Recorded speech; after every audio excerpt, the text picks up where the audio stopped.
charla que va por otro lado, que aboga más a la sociedad que contiene al sujeto que consume. Y otro punto que también me gustaría recalcar, que una vez hablando con Martín él me lo hizo notar y yo lo tomé mucho, que fue que yo en este trabajo nunca abordé la parte social, digamos, porque me parece que el fenómeno social es parte de un campo que yo no conozco tanto, que es la sociología. Entonces la mirada que voy a dar es la mirada del sujeto, la posición subjetiva de ese sujeto en ese lugar. Lo que no quiere decir que esa sociedad pueda avalar o no, promover o no, pero eso charla para otro momento. Entonces, el trabajo se denomina adicción, una manera de ser distinto en una sociedad que todo lo iguala. Y en un primer momento vamos a hablar de un pedacito de lo que nos supo decir Freud de las adicciones, para después hablar qué es lo que yo opino de esto y cómo creo que hoy las cosas se han cambiado un poco. Entonces, en el malestar de la cultura en 1930, lo que Freud nos cuenta es que los sujetos estamos inclinados hacia la búsqueda de satisfacción.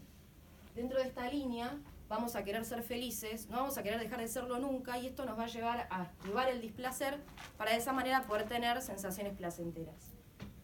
Así, en esta línea, según el psicoanálisis, las sustancias de consumo son una de las formas que posee el ser humano para encontrar esa satisfacción hacia la cual el psiquismo está inclinado.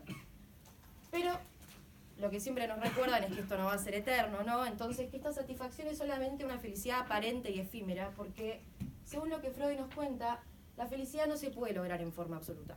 Digamos, el principio de realidad constantemente nos muestra situaciones displacenteras que van a hacer que no podamos mantener ese estado de felicidad completa. Y lo que muchos autores recalcan, y yo en este sentido estoy de acuerdo, es que la sociedad de consumo actual, sabiendo interceptar estas tendencias naturales de nuestro psiquismo, lo que hace es incentivar a comprar productos en un círculo vicioso que no tiene ni principio ni fin. El objetivo va a ser llenar esa búsqueda constante por la satisfacción y nos hacen creer que ese estado de completud realmente se puede alcanzar en algún momento. Así es que hoy vivimos en una sociedad hedonista, donde tenemos una búsqueda constante de placer y satisfacción, y las personas que mejor se van a adaptar en esta sociedad son aquellas que ligeras, ágiles, volátiles, se van a reinventar una y otra vez, adaptando sus formas al envase de moda. Les voy a contar un detalle de color que no pude decir la primera vez que expuse esto, que es que cuando busqué el periodo de Kim Kardashian, eran aproximadamente unas 30 fotos. No pude elegir las primeras porque era tan irreconocible el proceso que no se iba a entender lo que estaba queriendo decir. Bueno, seguimos. Entonces, las nuevas terapias, los nuevos lugares de moda, los nuevos celulares, todas esas cosas que son hiper revocables, vienen a llenar por un pedacito ese hastío que después terminan teniendo que ser intercambiados porque nunca nos va a alcanzar.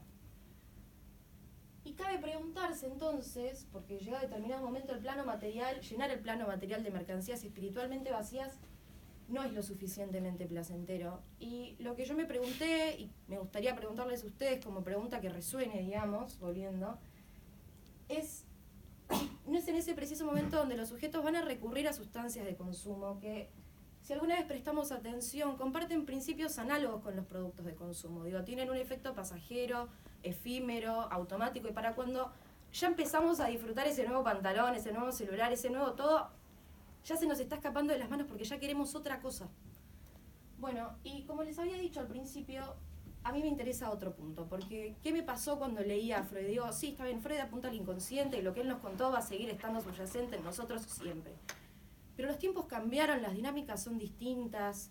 Uno lo lee a Freud y digo, ni la neurociencia, ni la psicofarmacología, ni la mitad de las cosas que hoy experimentamos en torno de la adicción existían. Entonces, yo propongo que los tiempos cambiaron y que sucesos histórico-económico-políticos como la Segunda Guerra Mundial, la Guerra Fría, el pasaje del liberalismo al neoliberalismo, la globalización, y sobre todo la introducción de las nuevas tecnologías y las redes sociales en los últimos años, nos llevan a mirar que visualizar al adicto posmoderno a través de los ojos de una sociedad moderna no resulta suficiente. Entonces, perdón, que estoy con el agua, antes de hablar de cuál es la posición del sujeto adicto hoy en día, me gustaría enmarcarlo en la situación en la que él está inmerso antes de hablar de cuál es la conducta que lo conlleva en esa situación en la que está inmerso. Entonces considero que hoy en día vivimos en lo que Byung-Chul Han, el cual es un filósofo coreano que era esta amiga de moda y todo, ya algunos lo deben haber escuchado. Yo hice una recopilación de varios libros porque el tipo habla y habla y habla de la sociedad y poco más que te querés pegar un tiro. Entonces claro, sí, porque ya no querés vivir más acá. Entonces, más o menos junté un par de puntos que me parecían interesantes para pensar en torno a la adicción. El primero de ellos sería que primero las cosas y las acciones se van a tornar positivas cuando se vuelven operacionales, cuando se van a someter a los procesos de cálculo y control para de esa manera insertarse en el torrente del capital, la comunicación y la información. Asimismo, esta sociedad positiva tiene dos pilares básicos que van a ser la autorrealización y la autoproducción, que impulsadas por el constante trabajo que nos llevan las redes sociales hoy en día a estar todo el tiempo perfectos, van a llevar a una alienación del cuerpo, el cual se cosifica, se expone y se va a explotar para de esa manera poder optimizarlo de mejores maneras. Otro de los puntos interesantes para recalcar es que hoy en día y esta sociedad positiva no va a admitir la expresión de ningún sentimiento negativo. Nietzsche en algún momento nos dijo que la grandeza del alma humana residía en el dolor y el sufrimiento. Y hoy parecería que no se tolera que se invierta trabajo en un conflicto. Digo, el actual sujeto solamente conoce dos estados, o funciona o está estropeado. Por lo tanto, también me parece como que hoy en día estamos en vías de reorganizar al alma humana de vuelta, ¿no? Pero por sobre todas las cosas, y acá no tienen que prestar mucha atención porque si no después no entienden nada. Por sobre todas las cosas, la sociedad positiva va a eliminar a la negatividad. Que no lo vamos a entender con la connotación negativa que hoy atribuimos a todo lo que se oponga, sino que lo negativo refiere a lo que es distinto de lo que ya conocemos, a lo que nos ilumina del mundo por ser innovador. Y sobre todas las cosas, y lo más importante, es que en lo negativo reside la identidad del sujeto. Aquello que él es propio y le hace ser espontáneo en este mundo, ese pedacito que es solamente de uno. Entonces, la sociedad positiva va a ser un infierno de lo igual. Ahora sí podemos empezar a hablar un poco de qué es lo que hace el adicto en todo esto, ¿no? Y me parece que la posición actual del sujeto que ha caído en adicción está justamente motivada por el afán de recobrar su negatividad, esa identidad propia y singular. De esta manera, la adicción es una salida a la incertidumbre que genera el ser un número más, una manera de diferenciarse de lo igual. Digo, desde la óptica de este sujeto que está totalmente vaciado, es mejor ser un adicto a no ser nada. Sin embargo, considero, porque si no, entonces, ¿qué sería lo malo en que el sujeto sea adicto, ¿no? Si es una manera de justamente salir de ese círculo. Que en esta búsqueda errante por una identidad, el sujeto no se volvió realmente negativo, es decir, no tiene una identidad singular y propia, sino que se escuda detrás de lo que yo denomino como una negatividad aparente. Que significaría que es una identidad por oposición, es decir, el miedo que engendra el vacío existencial, esa angustia, en vez de llevarlo a la constitución de una identidad propia, lo lleva a definirse por oposición en la constitución de un enemigo. Y ese enemigo es la sociedad. Y es ahí justamente en donde el sujeto se va a oponer fervientemente a todo lo que representa esta sociedad positiva. Uno de los mejores ejemplos que tenemos de eso es justamente cómo el adicto va a destruir el cuerpo de la operacionalización y de la producción de esta sociedad actual. Pero también es donde va a residir la mayor encrucijada. ¿Por qué? Porque en los últimos años, uno de los preceptos más sustanciales para el alma humana se transformó en uno de los pilares básicos de esta sociedad en la que yo les hablo. Según Hahn, el ser auténtico significa haberse liberado de pautas de conducta y expresión preconfiguradas desde afuera. Esto remitiría que entonces la autenticidad o el ser auténtico es ser autor y creador de sí mismo. Es más, desarrolla una obligación para con uno mismo. Una necesidad de vigilarnos constantemente a nosotros mismos. Así, la autenticidad va a ser la forma neoliberal de producir al yo, en el cual el yo, como empresario, se reproduce, se ofrece y se representa como mercancía. Y lo podemos ver a esto hoy en día plasmado como un argumento de venta. Me parece que la ecuación que este señor nos plantea es hiperválida y en las campañas publicitarias es donde más podemos ver esto reflejado. Y yo traje un par para que ustedes las miren. Entonces, Nike, 2012, producite a vos mismo. Sea una historia digna de contar. Para encontrar tu mejor versión, seguí adelante. Reebok, 2018. Uniendo a todos los originales. Adidas, 2018.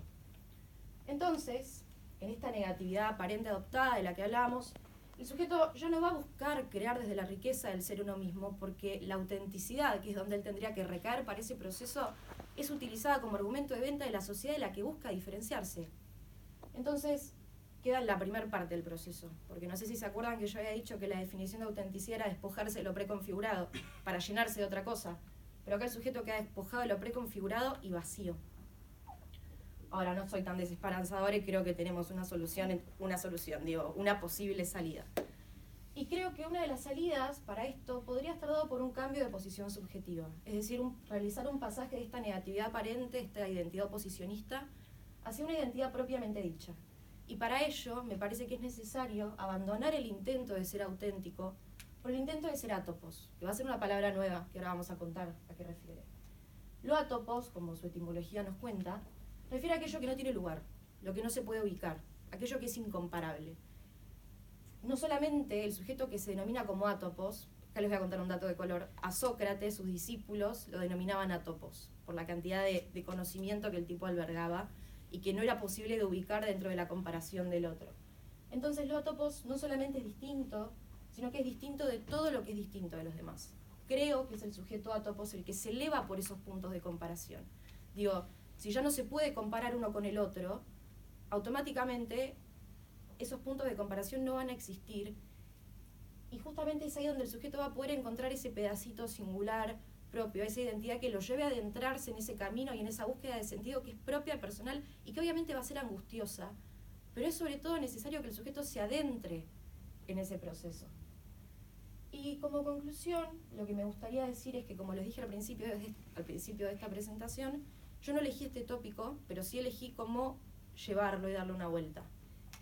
Y cuando ahora tuve que reformular la conclusión, porque ya no tuve que armar toda una serie de cosas, lo que pensé es que me gustaría que con este trabajo piensen en qué puntos de su vida uno, en lugar de definirse como sujeto, se define por oposición. Digo, ¿cuántas veces uno dice, yo no voy a ir acá porque él no va, o yo no hago esto porque todos ellos hacen eso? Entonces, ¿en cuántos puntos de nuestras vidas, en lugar de realmente adentrarnos en esa búsqueda de sentido, solamente nos definimos por oposiciones y por contrastes, y eso no somos nosotros? Eso es lo que no queremos ser, que el otro nos muestra. Y creo que como psicólogos es súper importante que si en algún punto tenemos que ayudar a los sujetos a realizar este pasaje, los primeros que hagamos ese pasaje seamos nosotros.